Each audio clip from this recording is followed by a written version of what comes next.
Broadcasting live from the Business RadioX studios in Woodstock, Georgia. This is Fearless Formula with Sharon Klein.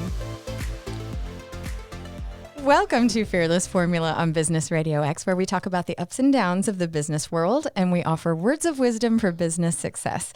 I'm your host, Sharon Klein, and today in the studio, we have an actor who is known for just various roles in television and film. He's been on Fatal Attraction, he's been on Atlanta Homicide, Ozark, Quantico. He also owns his own production company, CAP71 Entertainment. We have so much to talk about. Welcome to the studio, Carl A. Pitts. I appreciate you having me, Sharon. Thank you so much. You're welcome. It's so fun to see you again because we got to work on Fatal Attraction together, and you were just so nice to me as a newbie on those shows. So awesome. You were so sweet, and yeah, I really appreciated the time that you took with me to kind of make sure that I was doing things that the director would be like, yeah, don't do that. You did great.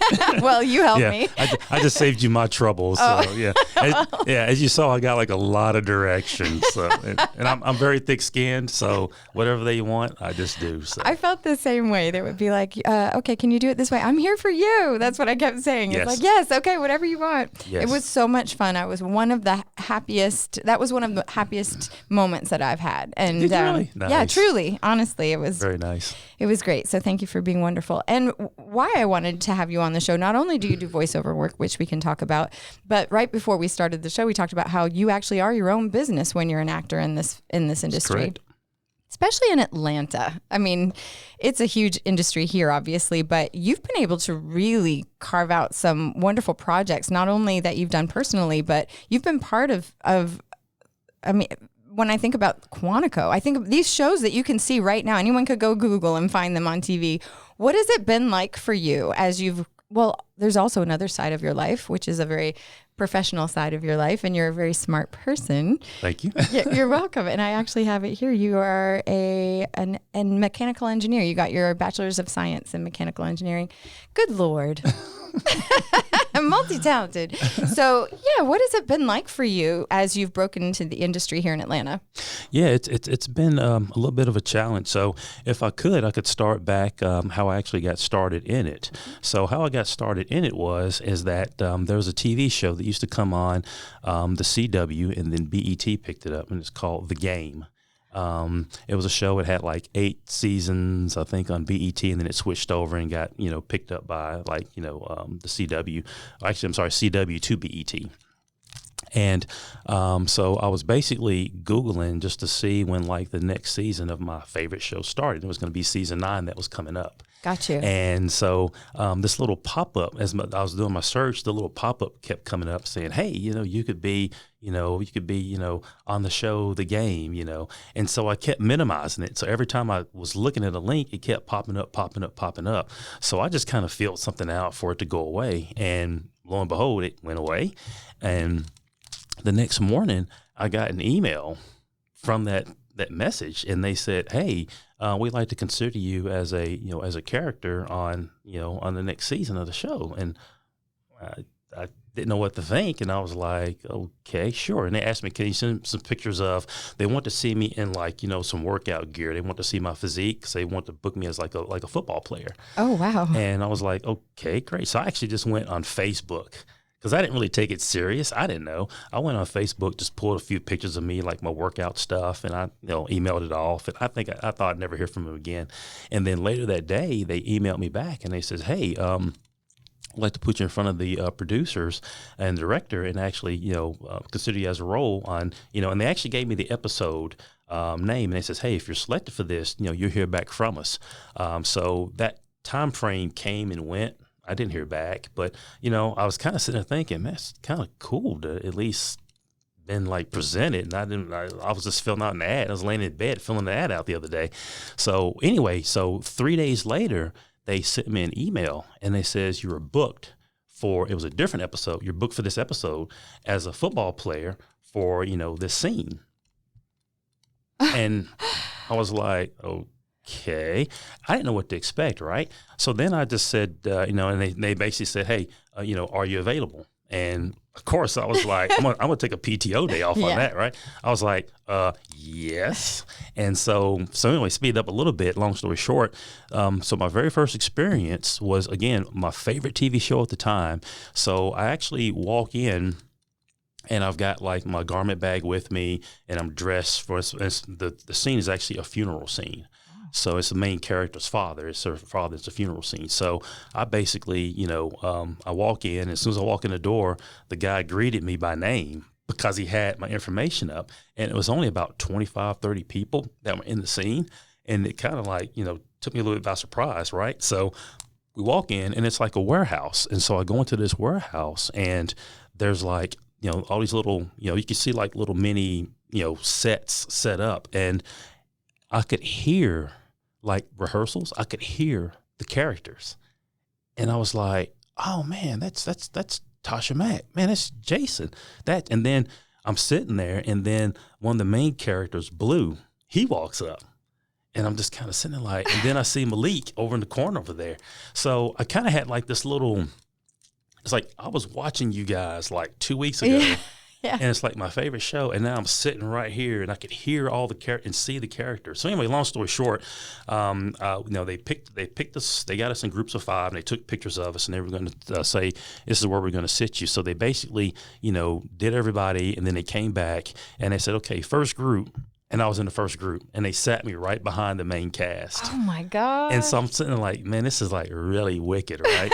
So I'm sitting there with the main cast, and then there's like myself, there's like my TV girlfriend, and then there's a Jewish gentleman, and then there's a row, and then the other 3 seats are the main characters.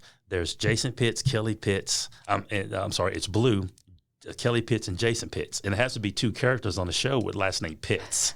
So, and I'm sitting there, and as I'm sitting there, and they're starting to set up the cameras and stuff, and I'm kind of looking down the row, and I'm seeing like all my characters. And in front, there's like Brandy, and then there's Malik, and then there's Wendy Raquel, and I'm just like, and it's really like having an out of body experience. So I'm kind of sitting there. We're not supposed to have our phones on us, but I'm kind of sitting there texting people like, "You will not believe where I am." And I'm like, "I'm on the set of the game." They're like, "Oh, you're kidding." I was like, "No, I'm on the set of the game." So I would kind of think I'm going to take a picture. And they was like, "Holy cow." So that was my introduction. So long story short, as I was sitting there watching them during that process, and we were on set for probably about maybe 7-8 hours. But during that process, they talk about the acting bug. I never did drama in school. I never did plays, anything like that. I've always been very interested in it, but I was more of a practical person, which is I know I can earn a living as an engineer versus this pie in the sky of entertainment and acting. So I never really pursued it, though in my gut, I was like, man, I would love the chance to do that. And as I was sitting there watching that process, and this was back, and I remember the day, it was November 2014. And I'll remember I sat there, and as I watched, I actually kind of fell in love with like entertainment. And I thought, you know what? I think I can probably do this. What an amazing first experience. And that was it. And you didn't have to have an agent. No agent at the time. Nope. I didn't get an agent until 2019-ish, I think. So you've been in the industry for 11 years now. Yes, 11 years. Absolutely. I love that you talk about kind of the acting bug and being exposed to the industry that way, because there's so much that as even an extra on the set, I don't know what's going on. They say a bunch of terms I don't know. But when you see like the craft of it and why they do what they do, there's something kind of magical about it for sure. But being with your people that you know as actors, I don't know. I think that would have just been like a dream. It actually was. When I say it was like an out of body experience, it really was. Because again, you got to think. I mean, imagine you got your favorite show, and 2 weeks prior to that, or 3 weeks prior to that, you were just in the bed Googling when the next season starts, and then 3 weeks later, you're actually sitting among the cast. Granted, you don't have lines and that kind of thing, but still, you're in the scene with these people. And then when the scene aired, it's like I'm right there. I could see myself, wild. And it was really it was like a great experience. And I actually talked to some of the actors and actresses too. I got it just very briefly. I talked to the main guy who plays Malik. I chatted with Brandy just a little bit.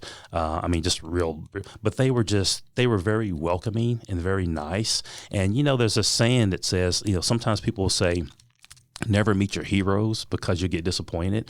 Not that they were my heroes, but again, I favored the show a lot.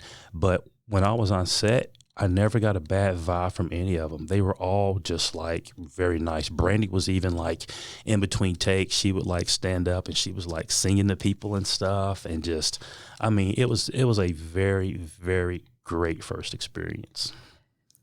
After you got the bug, so to speak, what did you do next? How did you dive in? Yeah. So what I did is, November 2014 is when I got my first background role. So then 2015, I actually had a series of roles.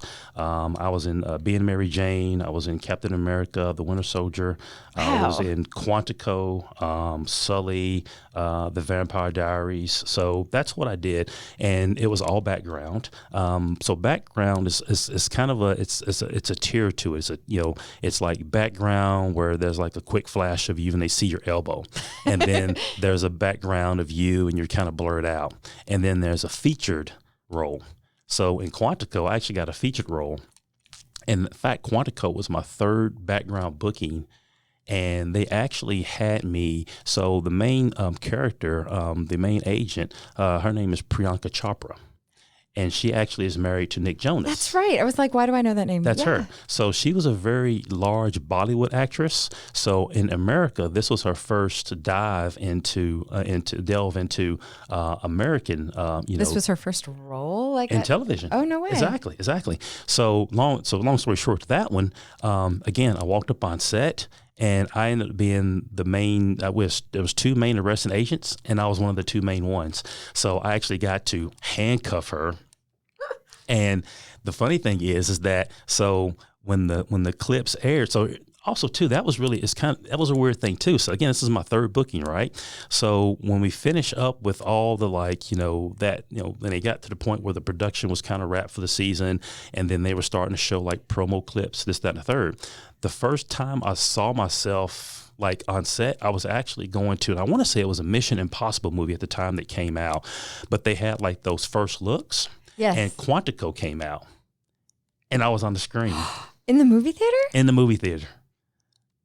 And that just freaked me out because I remember. You didn't even know it was going to happen. I didn't know. In the wild. And in the movie theater. And so I'm sitting there and I'm starting to go on like Facebook and stuff and I'm seeing it. It was like that same picture of me arresting her. And I've actually got it on my Instagram. It came on USA Today. So it's like her and us two arresting officers, and I'm right there in USA Today.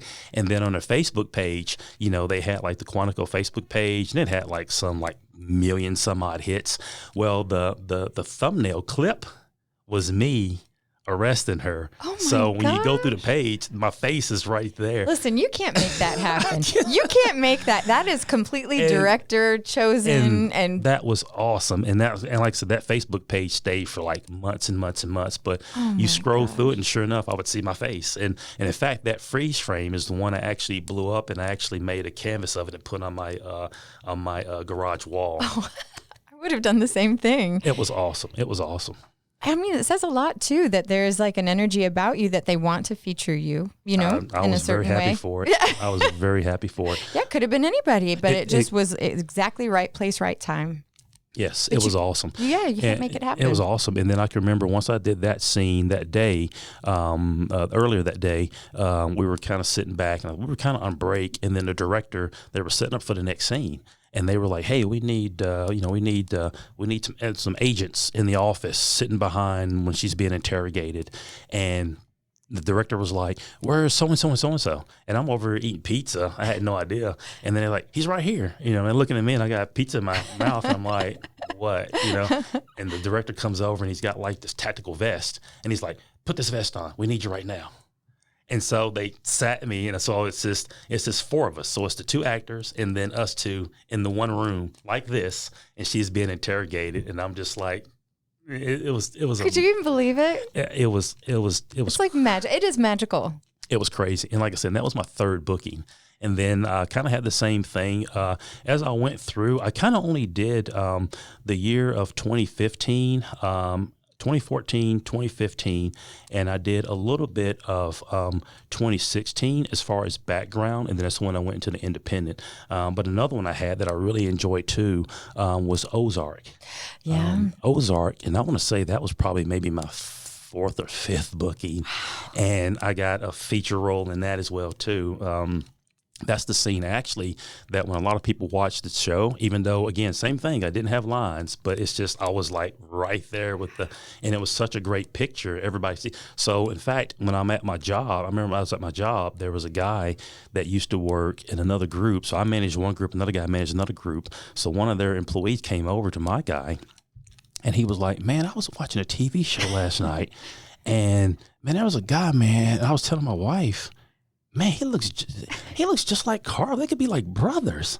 And my guy knew, so he kind of started laughing. And Jason, the guy's like, Jason, what are you laughing at? He's like, man, that was Carl. And then he got so excited, and he came over to my office. He was like, dude, what? It's like, you're sitting over here all like you don't do anything. He's like, man, I saw you on TV last night. And I wasn't thinking about it. And I was like, which show? No. What were you watching? I just went, and he kind of looked at me. He's like, what do you mean which show? It's like, what are you talking about? And then he Googled me, and he was like, he saw like my start on my IMDb page. At the time, it was only a few credits, but so yeah, that was kind of how it started. But that was just it's been a real amazing experience just starting out. I keep thinking that if it were me, I usually would tell my mom or, my family, okay, you got to watch it this time. Like that would be how I would handle it. But if someone just saw you randomly because they actually were being entertained at the moment, it's a totally different thing. Yeah, I've had multiple people. And for some reason, that Ozark show is the one. I even had on Facebook one time, there was an actor and an actress couple, and they had actually put up a screenshot on Facebook, and they tagged me, and it says, hey, right now I am watching my friend Carl Pitts on Ozark. And I didn't even know, and I'm looking at it, there was that freeze frame of that one. So it's a really nice experience. It really was.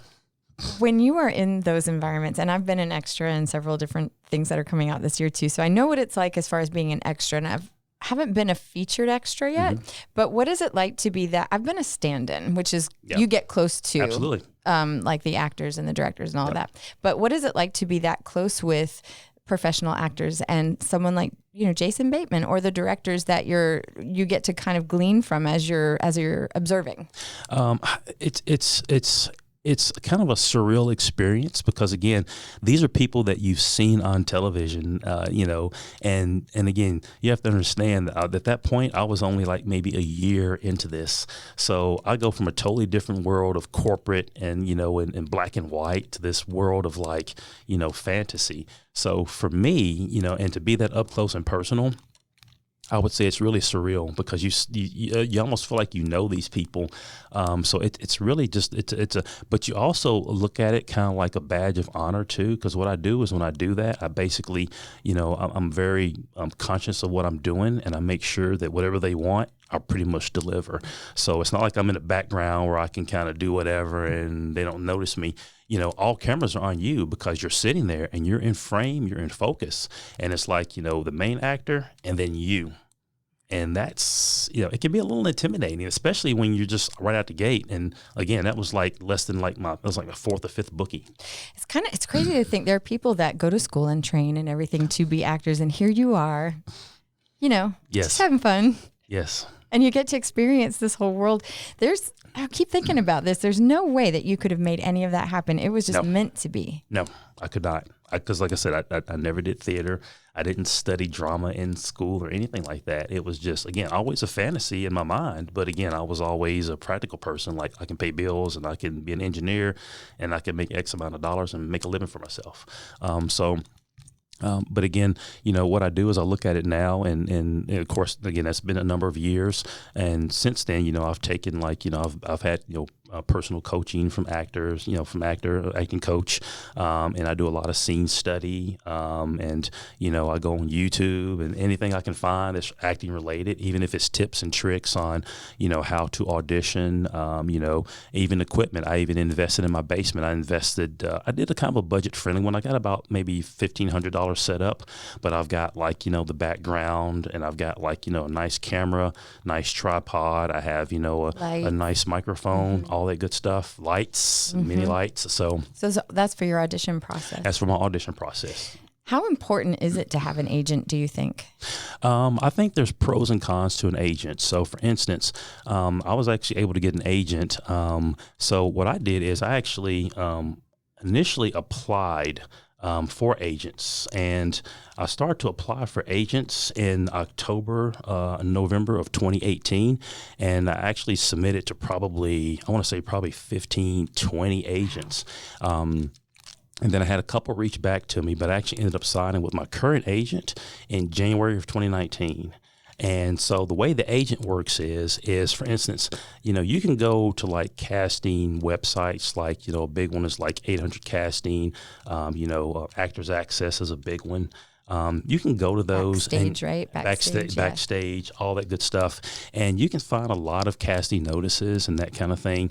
But the only difference is that with an agent, they tend to get the more meaty, they tend to get the role before it gets sometimes posted on Actors Access. They get the first run at it.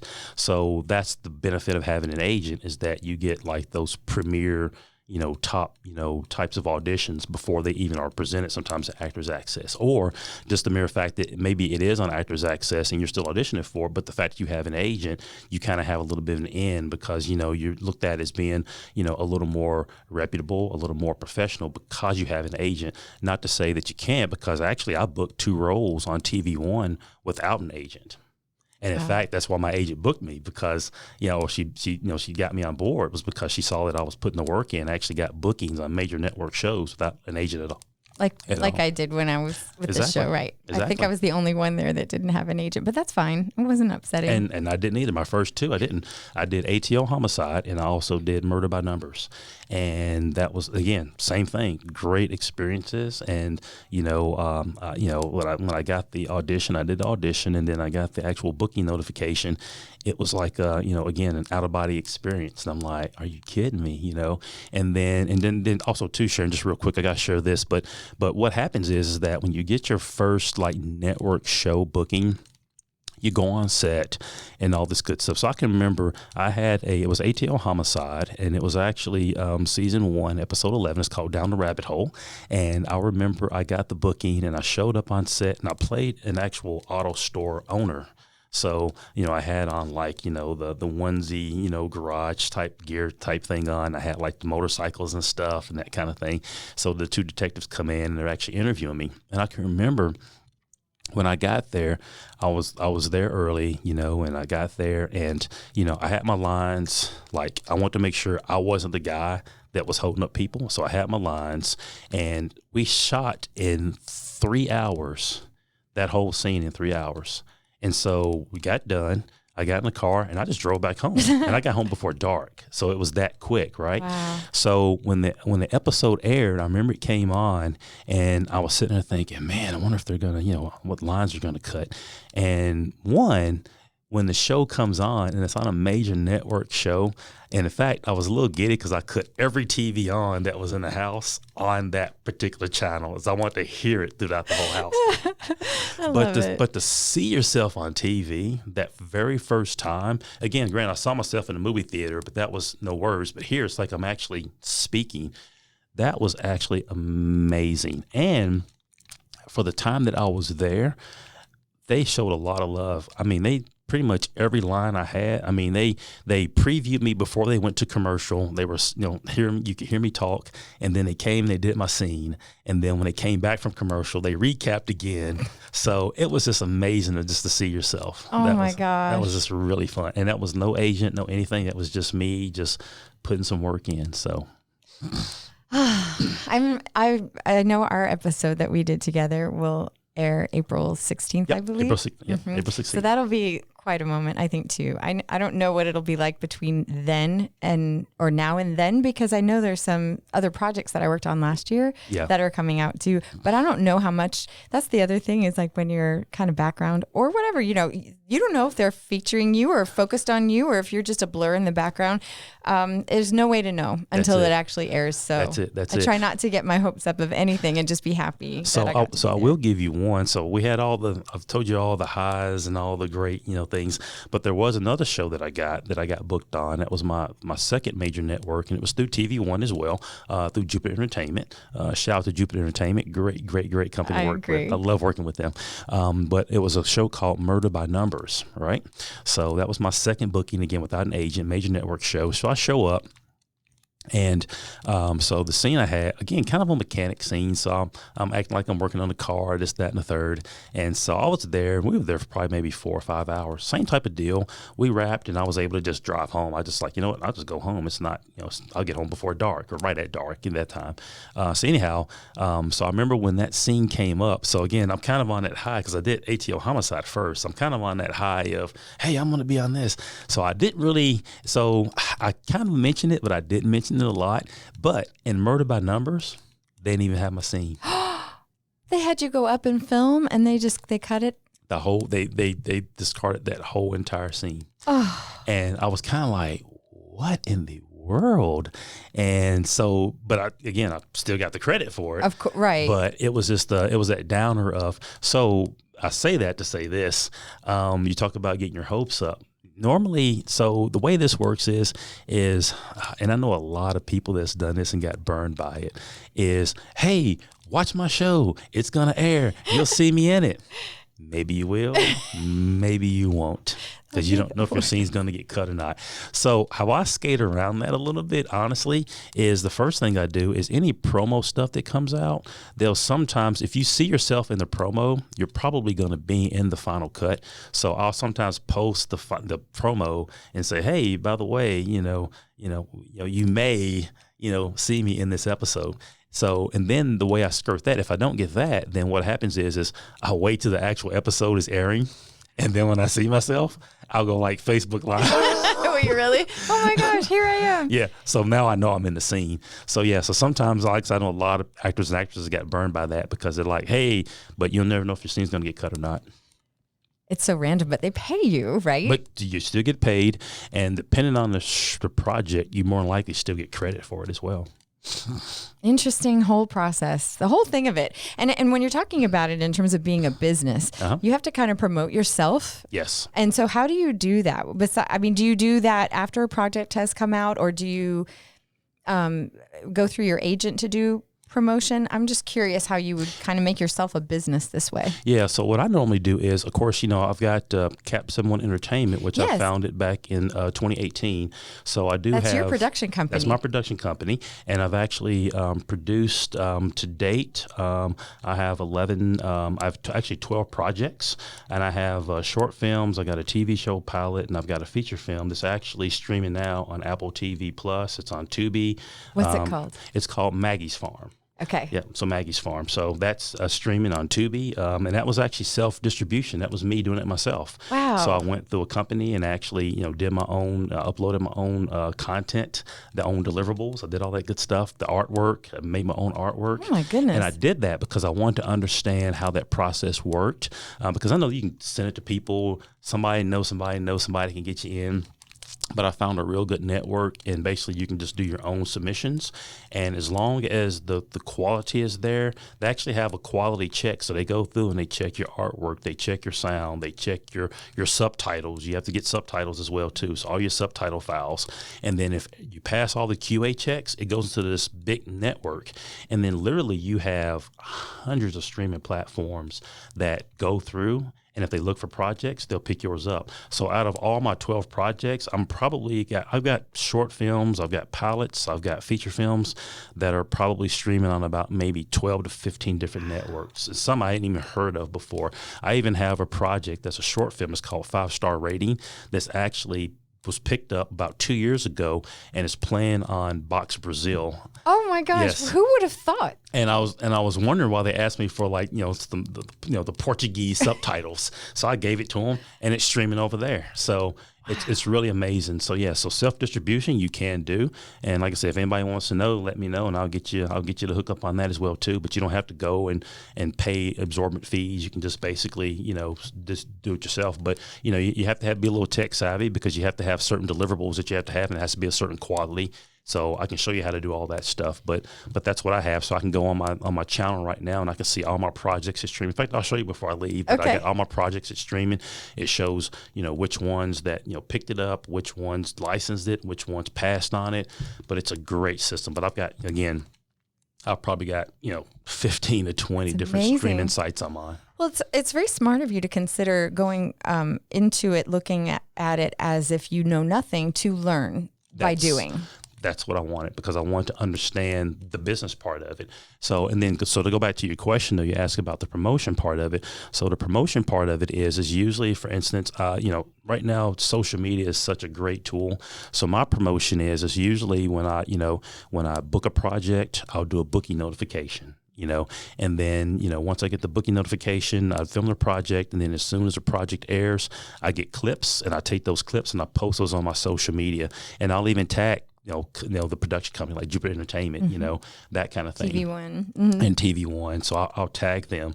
And then as far as like anything, IMDb, I'm actually a producer. So I actually have the ability to go in and actually, manage IMDb. So if you got a credit you want, I can add credits for you. I can delete credits. I can add artwork. I can even create, if you have a project, I can actually create the project for you. Now, granted, it has to go through a certain checks and balances. I've done it plenty of times, but all my projects, all 12 of my projects, I create the IMDb. Wow. So when you go into IMDb, that's my creation. So I go through and I learn that part of it too, how that works, how you add credits, how you delete credits, how you add projects and that kind of thing. So here we are talking about what it's like to be an actor, and you obviously have got your own production company. You've gone so far, and truly by your own talent. What is the competition like out there for you?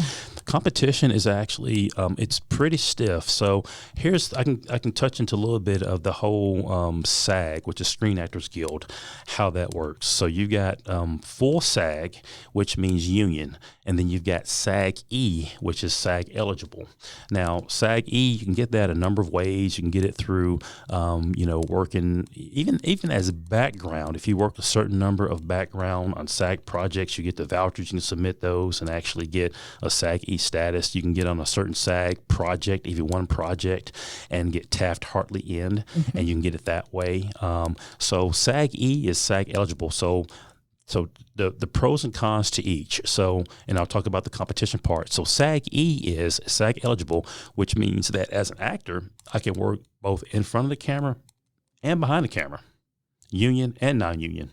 Wow. As SAG, they frown on an actor working an independent project, independent film, a non-union film.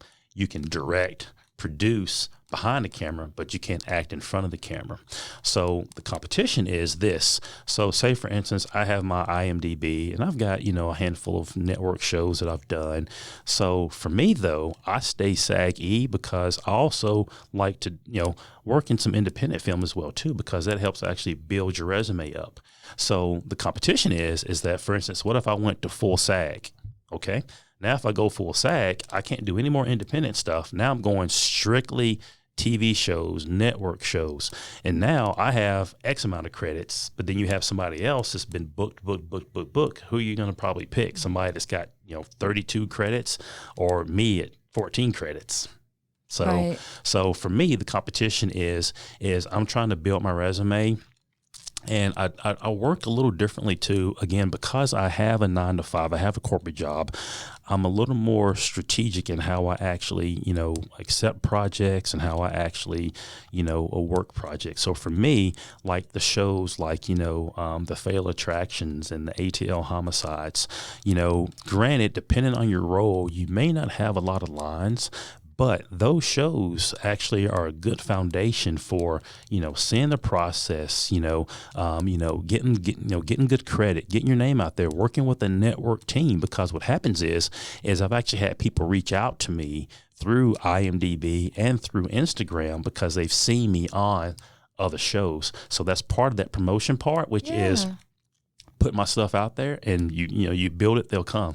And I actually get contacted by people looking for projects. In fact, the WebMD commercial that I've got booked for tomorrow, that's somebody I worked with years ago, and they've been following me. And this person is actually in a position, they're a casting director, and so they got my number from someone and called me directly. Oh my gosh, that's amazing! You didn't even have to do very much for it. I didn't do much for it. So if you build it, they will come, so to speak. I'm really proud of you because thank you. No, because think about it. You've had no one kind of navigating this for you. You've done it yourself. I had to figure it out, and that's the thing, and that's why again I'm a little different too. I'm very much and part of that too is the fact that I am a manager, so I coach and I mentor teams. I'm one of those that I don't mind sharing knowledge. I don't mind showing people things that no one showed me, and not that necessarily that no one wanted to show me. It's just the fact that I didn't know really what to ask. I didn't know who to ask. So I had to kind of just, again, Instagram is your friend, YouTube is your friend, and you just kind of go through and you just, from a business, again, I'm a project manager. So I've got that project manager mentality, which is, I got a roadmap and I just start to just check boxes. Mm-hmm. And that's how I've pretty much done this. So that's pretty much been where I am. So I'm an actor and also a producer, and I like both sides of the camera. Who would have even thought, right? Like in 2013, that you'd even be able to say those things, Not at all. Where do you see yourself going? What is the big dream? My big dream, honestly, and I've had many talks with my agent, so my big dream is actually to be a recurring actor on a major TV show. A lot of people joke around with me and they say, you're probably going to be a detective on an NCIS show or something like that. And you know what? I'll take it. I don't mind getting typecast like that. In fact, if you look at my IMDb, if you look at my credits, I get cast a lot as FBI, police, military, investment banker, detective. Mayor, detective, and I take it. But that's actually my dream. I'd love to be able to get booked on a show and be a recurring actor and work for that 6 or 8 months of the year. And then the remainder of that year, I would just basically do my own patent designs and do my own engineering and live my life and travel. And that kind of thing. That's what I like to do. So that's actually my dream. So 6 to 8 months of entertainment, and then the remainder of that year would be a mix of travel and just some mental stimulation with engineering type things that is just on my own. You put it out there in the universe. You did. And it's actually really out there in the universe. Yeah. And I'll promise you this: anybody that's known me since about probably 5, 6, 7 years ago will say that I said that then. And that's still true. That's a track I've been on, and that's what I'm on. And it's not really a big secret either. I mean, there's people even at jobs I've had, that they've discovered that I was this person. Like I said, most of the time I don't even mention it, but people will sometimes just find out. And I've been on a job before, and I was on a contractor site, and somebody just happened to Google me, and they just kind of kept looking at me and looking at the screen and looking at me and looking at the screen, and then I never knew what they were really doing. And then later on, they're like, "You're a celebrity, aren't you?" And I'm like, I don't know about celebrity. Like, what are you doing here? Doing my job. And that's it. But yes, but it's not a big secret. That's what I'm saying. So basically, if I could make a living and pay my bills with entertainment, I would quit corporate America within 2 weeks. Because I've been doing it in August, it'll be 30 years. I've been in management, in engineering. Wow. I'm ready for something a little bit different. And I love just entertainment, it's you either kind of love it or you hate it, and I just love it. I just think it has its pros and cons. It has its advantages, disadvantages, but my dream and seeing myself, I would love to just check out of corporate America, check out of engineering, and I'm making a living as an actor and or producer. Well, that creative side, there is something really special. Yes. There's an energy about it that I used to write music, and at one point when I was writing some songs and recorded them, I thought, this is amazing that this song didn't exist before and now it does. It's just that creation is special. I don't know. It's like an energy or something. But I love the fact that we're like, when we were doing the show together, Fatal Attraction, we're actually it's very serious to me because this was a real crime that happened, and so I feel like I'm honoring that person's life, the person and all the people that were involved in the family.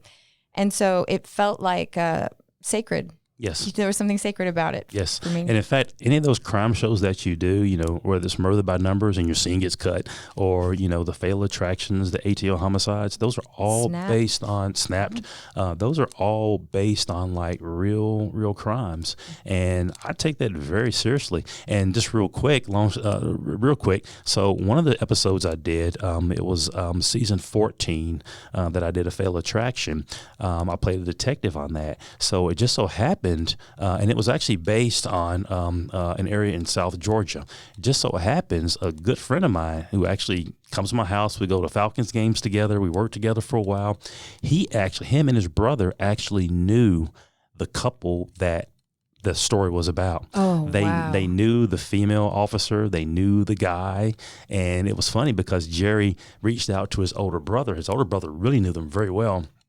He goes, man, you won't believe it, man. Carl's playing a detective about so-and-so and so-and-so. And it kind of, so that whole, it's a small world. Yeah. I mean, how does that happen that I'm sitting there with my buddy that I've been hanging out with? They randomly hired you, or booked you for this. And they know those actual people. Well, it makes it feel very real. It makes it feel super real. They're not just ideas. Exactly. So I take all that stuff very seriously. So when you're on set and, they're giving you direction, it's like it's play when the camera ain't on, but when the camera's on, you saw some of the talent there. There were some actresses there that, they felt it. They were crying, and it was very serious and very real. Yes. So, and again, even though those shows, it's only a little snippet here and there, we all got to start somewhere. And, to me, those are like just really great shows because one, they're based on like real events.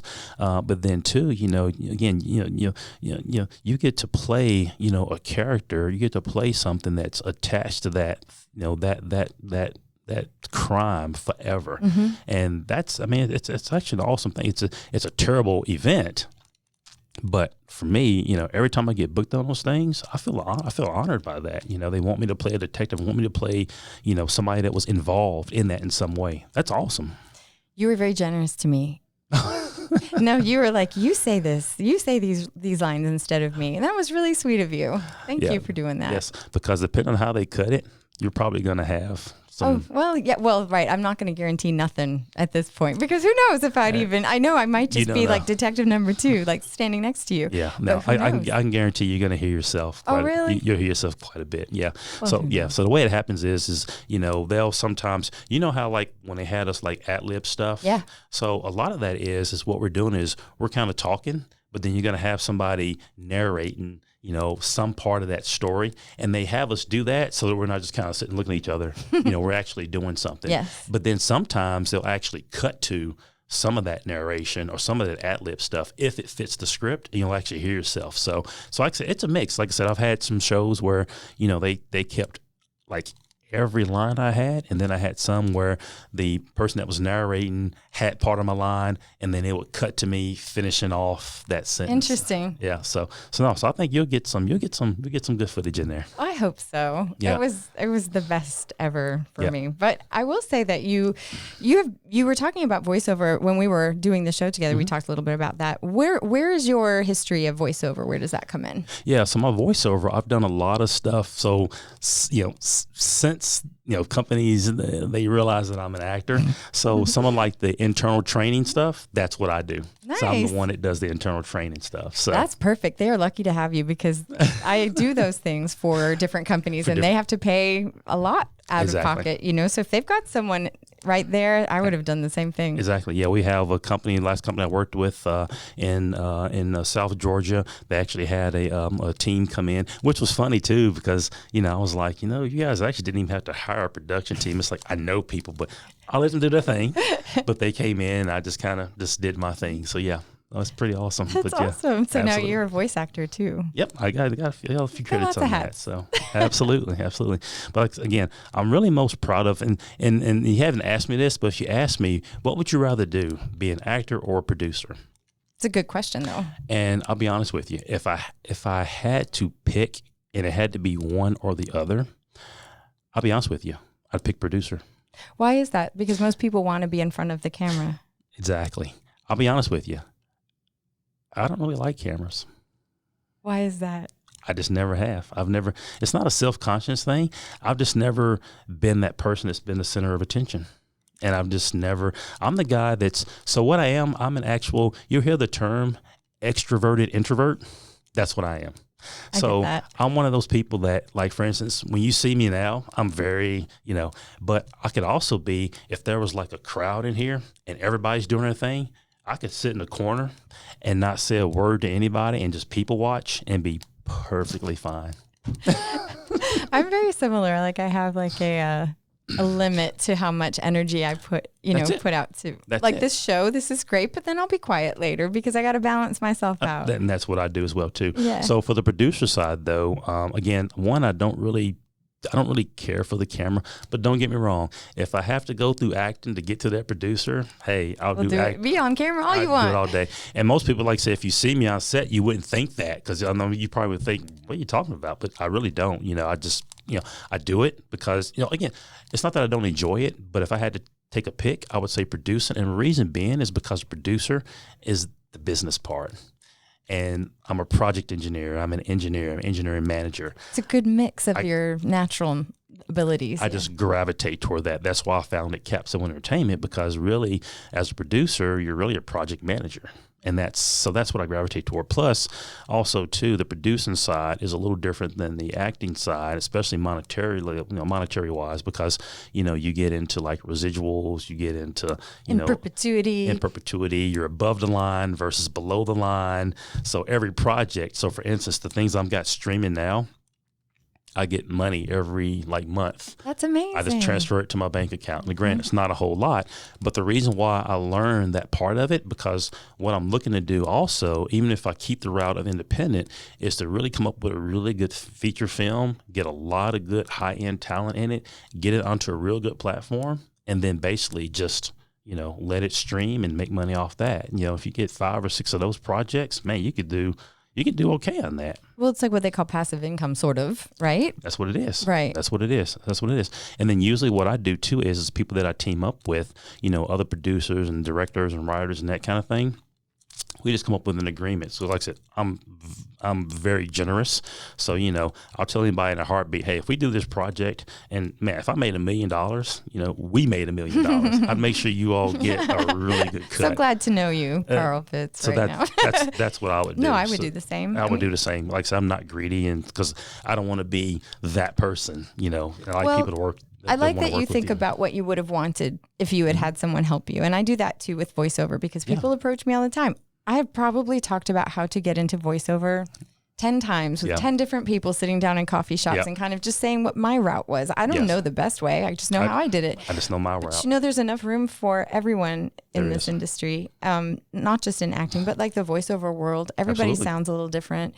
Anyhow, I just feel like if I had someone sit down, because I had to figure it out too. Absolutely. If I had someone sit down with me and kind of give me a roadmap, I would have liked that.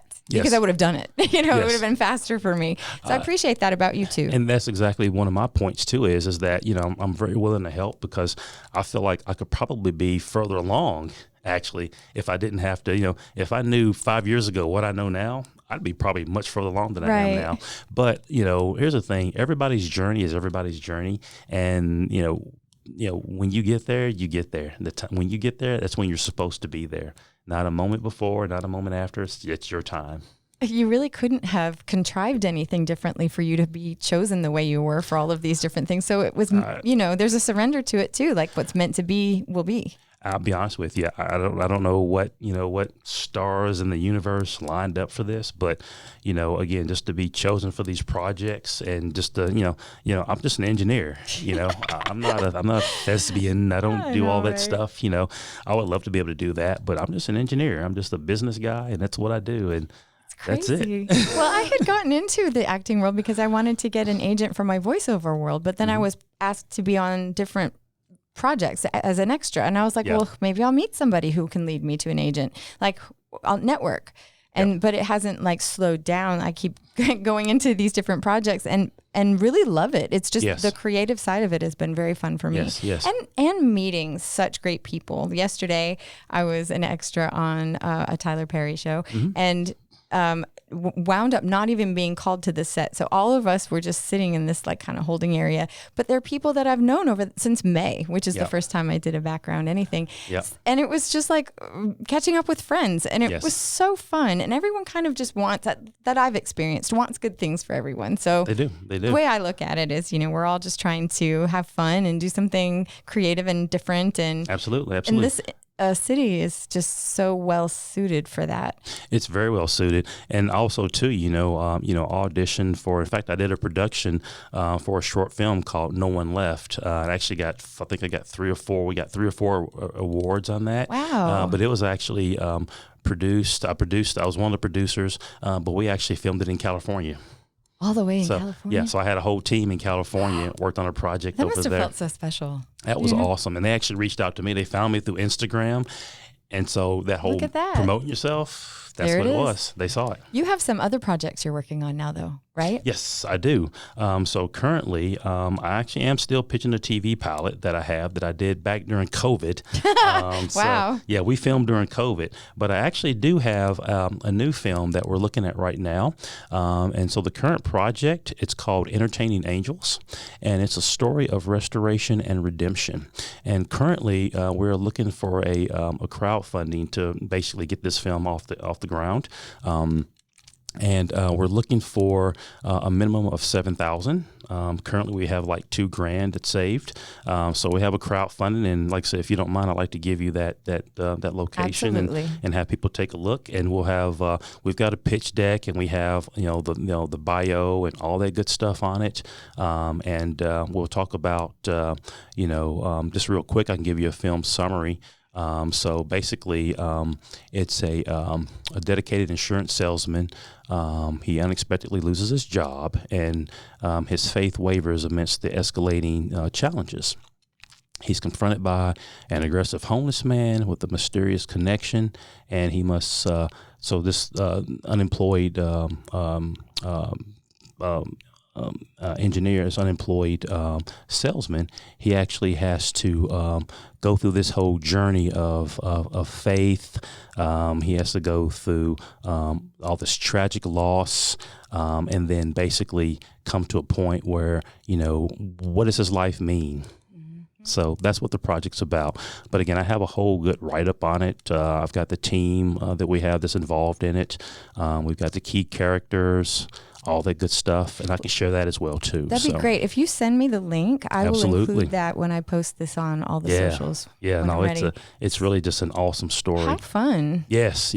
It's really and actually this producer I'm working with, actually we worked on another film before as well too, and that's actually the one that's actually one of the ones that's streaming over in Brazil.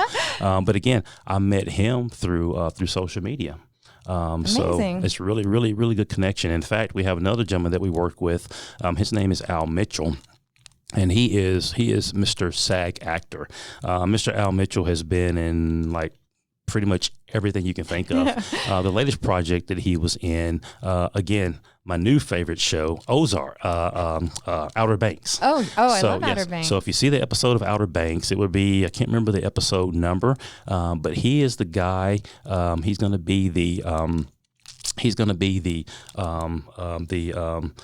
Muslim guy that they go to see how to decode. Oh yes, I remember. Remember that? Yeah. And they were sitting down, and he goes, "Get this out of here." Yeah. That's him? That's Al Mitchell. That's crazy. That's Al Mitchell. So we work together on a lot of projects. But Al Mitchell's been in like everything you think of. He's been in, Greenleaf. He's been in, he's a professional actor. So I guarantee if you hear his voice and you see him, you've seen him in pretty much everything. I'll start to see him everywhere. Kind of thing. And I'll give you his information as well too. Okay. but we all work together. So us three, we actually do projects and that kind of thing. And again, he's SAG. And so, for instance, I had a little bit of a debate with him. So when we did our project 5-star rating, he actually played a character in it, but he couldn't credit himself because he's SAG. Because he's SAG. So, but he is behind the camera as That's co-writer amazing. and director kind of thing. So like I said, that's what we're working on. Let's see here. I would love to be able to promote that because I feel like anytime someone can contribute to someone else's dream coming true, it just kind of feels like good to put out in the universe. And so if you don't mind, let me read this off here. Yeah. So Entertaining Angels is a faith-based drama about Greg Laurie, an insurance salesman who has lost his faith in God. As bitterness takes hold, everything in his life starts to crumble. On top of his struggles, his wife is grappling with the decision to leave her career behind to care for their autistic daughter. And creating further tension at home, just as Greg reaches a breaking point, God sends a messenger in the form of a panhandler to guide him back to faith. Before he spirals out of control, the film highlights the power of compassion and how small acts of kindness can change lives. Wow. I love it because it's like the hero journey, and everyone Absolutely. who's on the planet knows what that feels like. Absolutely. So it's like I said, if you don't mind, I'll give you this information. I'd like for you to, take this thing and post it. I would love and to. if people can see the information and if they like to support it, by all means, please, help us. And also too, this campaign is fiscally sponsored by From the Heart Productions. So making all donations 100% tax deductible. Wonderful. And depending on how this goes, we're looking to try to do what this is. This is going to be a short film, but it's actually a POC, a proof of concept, and we like to take it and make it a full feature-length film as well. Amazing. So it's going to be a really good project. So that's my current project that I'm actually looking to kind of spearhead and get that kind of off the ground. Well, I hope it does, and I hope that this show gives you a little bit of a boost that way. I would love to see that happen for you. Absolutely, yeah. I love projects, and that's the one thing too is most of the projects that I work on. I've done a couple little just bubblegum projects, but most of the projects that I actually work on and sign my name to, I like for them to, to be of some type of substance, have, some type of a message and that kind of thing. And also too, we're, my team who I work with, myself, we're a little different too, is we don't cut scenes, we don't cut people. So anytime I book someone on one of my projects, I guarantee that if you have lines and you show up, I guarantee you will be in the finished product. Wow. Because I know what it feels like to get your lines cut, so I don't do that. So, and like I said, and also too, being on the other side of the camera, casting for projects and that kind of thing, it also gives you a different perspective too. For instance, the whole audition process. Initially when I started out, before I got to the producing side, I took it kind of personal. It's like, man, I did 12 auditions and I got not one callback. And a lot of times what you have to realize is that it's not necessarily that you did anything wrong. It's just the casting director is looking for it. It could be a certain look, a certain mannerism. It could be whatever. So it's nothing personal whatsoever, because I've cast for shows too. And I've had like 5 people I could have picked, but ultimately I got to pick one person. So that gives you a little bit of, in this business too, you got to have a little thick skin. You can't, necessarily take everything. I mean, you may have, I know one year I had probably 30 some odd auditions and I had one booking. Wow. Wow. Right. But I've also talked to people. I was at an event back in like probably 4 or 5 years ago. I was talking to a couple. It was actually a Hispanic lady who was an actress and a white gentleman. And the white gentleman, me and him talked first, and he said one year he had 135 auditions and he booked 5. Wow. But they were really good 5. Wow. And then his wife came up and she had a similar story too. And she said, sometimes I get booked because I have an accent. Sometimes I get booked because I don't have an accent. And she had the same thing. She says, I had 1 year, I think she had probably like 60 something. She maybe booked 4 or 5. So it's very much a numbers game too. It's interesting. It's the same thing with the voiceover world because I can sound exactly like I sound. Someone will love me, someone will not. And I can't change it. Exactly. Because I could be changing it from what works for someone else to what wouldn't work for someone. It's just too much. So anytime I do get booked for anything, there is just such a joy because I think the way I was put together and made naturally someone's going to get, actually likes and is going to pay. It's so affirming, is going to pay me for it. And seriously, I always get emotional. Like, oh my God, they did. Yes. And I just want to do such a great job. Yes. And even the last Fatal Attraction, like I said, even though I've been on a ton of them, every single one of them I take with, you saw the set. It's just like, hey, I've taken it very seriously. Very seriously, and every time I get booked on something, because I work with that like Chad. Yes, Chad, the director of I work with him like I think probably 5. Yeah. So we go back and forth all the time. Yeah. So I definitely every booking I get, I have full appreciation for it. So I know we're short on time here. I know we're about to go, but I want to give just a little bit of my advice on this whole acting thing, and how to get from like starting out to getting an agent and getting that kind of thing.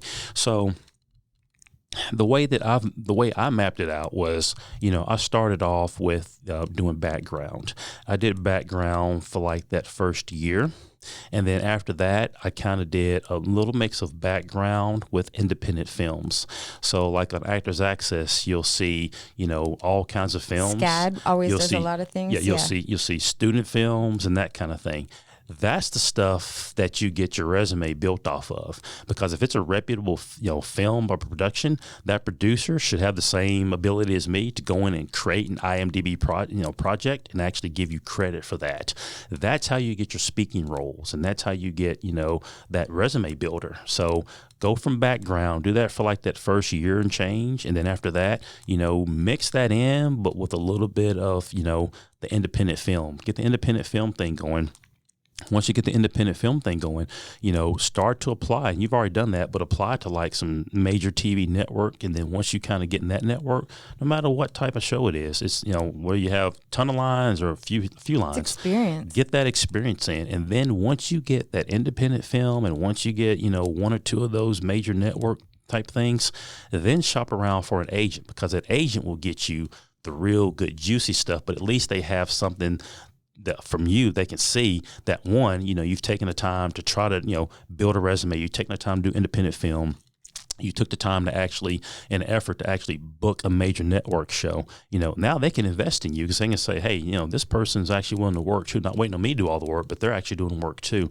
That's how you get an agent. So you can do it 1 or 2 ways. A lot of ways it works is, and again, we'll talk after this, but it's by referral. And then also another one can just be basically cold submissions, which means basically, you go online, you see their submission form, you submit materials. So what you're looking for is your basic submission deliverables is usually going to be, a series of headshots, and it'll be your resume. And then based off of that, and then based off of, how many slots they have and how much availability they have. And then also too, it's all about looks as well too. Are they looking for, black males? Are they looking for more white females? Are they looking for this age range? Are they looking for that age range?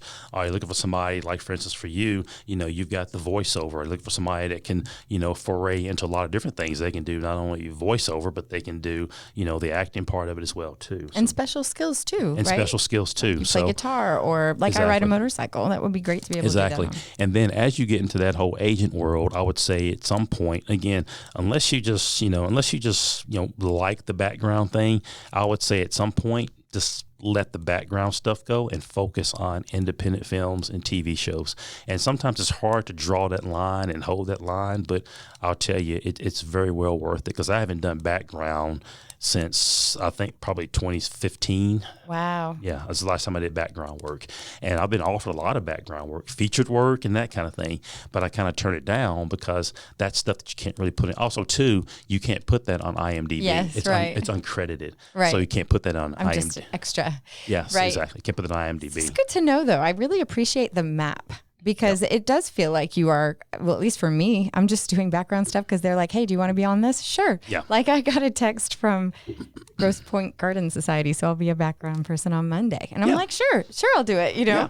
But I wouldn't know beyond that how to get further into it. So. Exactly. But that's all I do. Like I said, look for independent films. That's how you actually start to build your resume. You get lines, you get actual IMDb I've only done one independent film, so I would like to be able to add more for sure. I would add more of those. And like I said, the background thing is great. Like I said, I did it for like a year. Yeah. And it's awesome because what it does is it gives you an exposure to the whole process without the pressures of having to perform. Truth. And right. You can just enjoy it and be fun. You can just enjoy it. Yeah, you can have watch fun. stuff. And then, I look at, I always think about it like, a caged tiger. It's like I'm sitting in the cage and I'm watching. And then, man, when I get my chance, it's like I know what I need to do. Yeah. I know how the camera movements are. I know this. I know that. Even the verbiage. The verbiage, directors call out, Directors, like I said, you saw on set, Yeah. it's like, me and Chad were like, almost like, buddies, even Yeah. though, he's like, I need you to do this, need you to do that. It's, I don't take it personal. It's just like, what you need is what you need, because I know when that editor gets it, they have to have a certain type of footage. And once you see the final product, you'll be like, man, they did all that. You'd be surprised at the looks and the mannerisms and even the way we maybe looked at each other, how they catch those moments. And we had to do that a good bit. And when you see that, you'll be amazed at how professional it looks. So when they ask you to do these things, it's for a reason. They're not just doing it just to be mean to you. They're like, I know I'm going to need this footage because my editor is going to see that and going to want that stuff. Yeah, it was fun. At the very end of it, we did what was called detectives detecting. And so we were like sitting at a desk, both of our desks are next to each other. And, they're like, look busy and do this and that. And then they're like, answer the phone and say homicide. Yeah. It's like, all right. So, and when you see the finished product, you're going to be like, oh my God, they put it all together. And it will look like a real TV show. I mean, it looks like when you watch NCIS or you'll be like, man, we did all that. Because sometimes actually they catch so much detail. Like, one time I did like an eyebrow raise and I was like, I didn't know I even did that. And it's just like, and everybody saw that. And it was like, man, I was like, I didn't even know I did that. But that editor watches every little thing that you do. To make it look. And like I said, you'll be surprised when you see the final footage of the things you probably didn't even know you did. And you'll be like, I did that? It's like, it's really awesome. So I'm glad you enjoyed that first experience. Thank you. And definitely, like I said, keep applying for stuff like that. And it's a great resume builder and it's a great network tool because, like I said, that opportunity leads to other opportunities. People will reach out to you. And like I said, that's how I got my project in California was people reached out to me on Instagram. So. Well, I'm so excited to have had this time because we were busy when we were working. So I really like that I got to sit down and kind of hear your whole story. And it's inspiring for me too, because who knows? You really don't know. You're just doing what you know to do. So the right people at the right time and the right scenario. Like, I think you were the right person for me to have that first experience on TV because you were so sweet to me. And also I was like so giddy. Every time we would like cut, I'd just be like, oh my God, I just picked up a phone and said homicide. Like I've never done that before. It's awesome. Like I said, once you see yourself on that TV, when you're going to be like, oh my gosh, that is amazing. It's almost like a little bit of a thrill. And honestly, I do kind of have this thing. I haven't shared this with Jupiter Entertainment, but my thing is now, since I've been on season 13 of Fatal, season 14, 2 season 15s, my goal is I want to be on every season, at least one episode every season. And in fact, actually, when I got booked for this one, this is still season 15, episode 47 or 49, whichever one it was, I actually applied for a season 16. I was hoping to get the season 16 because I already did a 15. So I want that chronological 13, 14, I have 15, a feeling you're 16. going to be on 16. So trust me, I'm going to apply for 16. Nice. So that's my personal goal for Fatal Attraction, to get on every single season until the wheels fall off. The unfortunate but fortunate for actors, there's always going to be some crime shows. There'll always be some reenactments out there. So Snapped has been on forever too. I think about all of these shows they film up in Knoxville, and I'm like, there's no shortage. And that's how I actually got a couple of auditions for NCIS like 2 or 3 times. Wow. Absolutely, I did. Absolutely. Oh, I'm so excited for you. Absolutely. I've had some, and you talk about auditions, gosh, I've had some really good auditions. I've had some that I've had to turn down. I guess I'll mention a couple. So when I did Ozark, there was a group there that was doing another project called Game Night that Jason Bateman was in. Oh, it was a movie. A movie. Yes. Okay. So we were on set and we were, I didn't know anything. I just did my thing and I went home, but I got a casting notification that they wanted to book me. And this wasn't an audition. This was, I want to book you. So if you remember the movie and you remember when they were in the mansion and you remember the 2 suited guys, it was a black guy and a white guy. They called them the goons. Oh, but they were chasing them through the mansion. You were going to be one of the goons? The black guy. What happened that you didn't get this one? Because I had to actually travel for work. So the day they were filming, I wanted to do it so bad. And I didn't know if it was like background or what, You just knew you were booked on it. Yes, but when you see the movie, that was that one. That was Man, there's a surrender to that too, isn't there? Like it has to work out the way it works out. You couldn't have changed it. So it does. When I saw that movie, I was like, oh my God, because he had a lot of lines and they were right with and they even mentioned in there too, hey, you're going to get a little hot and sweaty. You're going to be with the main characters. You're going to be chasing them throughout the, the residence, can you make it? And I was like, no. And I saw the movie and I almost like cried a tear, like, oh my gosh. So, well, that just means that the right thing, even better, is going to come. And that's why I say you just, you have to just kind of just, when things happen, they happen when they're supposed to happen, and how they happen is the way they're supposed to happen. So you can't, you can't control it. You just have to just, just go ride, just be on the ride. Exactly. Well, thank you so much, Carl Yes, A. ma'am. Pitts, for coming to the studio and telling me your story and really being so generous with your advice for people. I don't know even how I would have had to find an agent if you didn't kind of explain to me what I'm sort of stumbling through right now, which is not even what I was thinking I would be doing. I was thinking I would love to be a voice on like some animated series. That was my goal. But it's turned into something different, and I'm enjoying it. So I guess as long as I'm enjoying it, I'll just keep going. But absolutely. without your advice, though, it would be harder for me, and I'm sure anyone out there that's listening. So thank you for being so sweet and for being so sweet to me on the set. You were just the best to work with. Very welcome. I enjoyed my time here. Thank you so much. You're welcome. And thank you all for listening to Fearless Formula on Business RadioX. And again, this is Sharon Klein reminding you, with knowledge and understanding, we can all have our own fearless formula. Have a great day.